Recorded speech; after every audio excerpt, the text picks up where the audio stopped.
The war was upon us. Piper was due to join the RAF, but was plucked from the armed services by Sir Kenneth Clarke, who gained him the commission to produce a series of paintings of Windsor Castle. It was during this period he developed a rapid and highly personal notation for topography. There was this feeling that something English was being lost. Well, that was a feeling intensified by the beginning of the Second World War, where it might have been lost for reasons of cultural shifts. Now it was going to be bombed out of existence. So the drama in these paintings, on the one hand, clearly goes back to many of the Romantic artists who liked dramatic skies and souped up, as it were, dramatic skies as part of their art. And he intensified that in his own paintings. But there's this elegiac mood. I mean, they really are elegies for an England about to be lost, partly.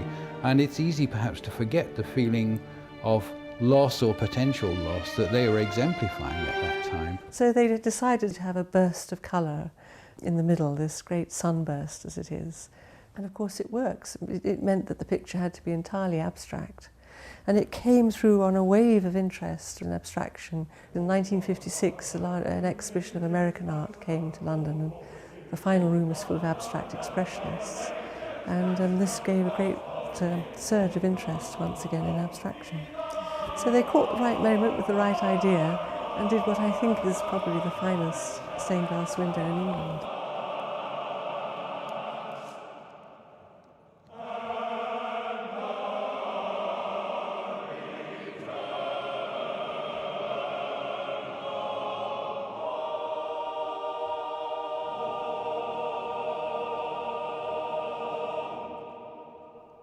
The Shell Guides brought together so many aspects of Piper: his topographical and architectural knowledge, his painting and sketching, book illustration, writing, interest in typography and photography.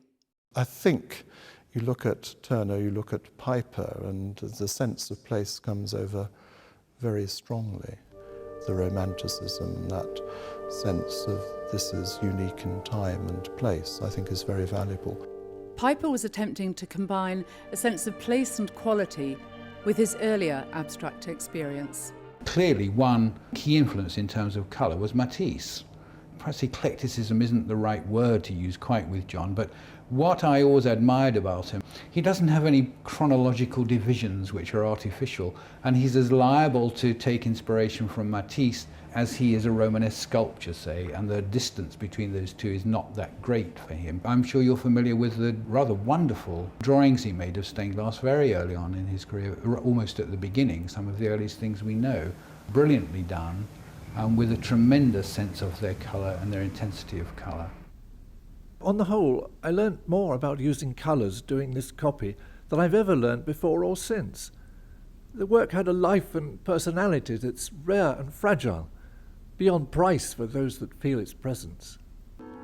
The mille-feuille action of ice and frost, some done up like portmanteau with incised lines in place of the straps, large areas of quartz veining and speckling, tumbled and angled in all directions.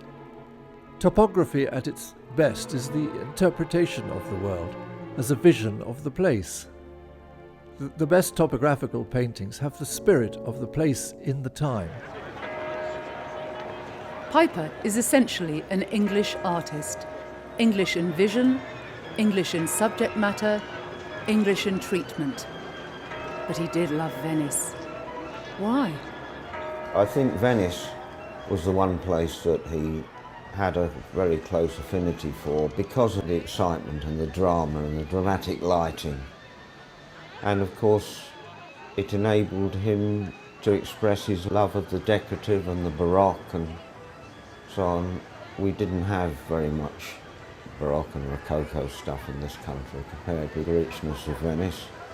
Piper brought back, in fact, his own stage sets, as it were, in his paintings. They're paintings and prints of Venice, but they are in fact his own interpretation.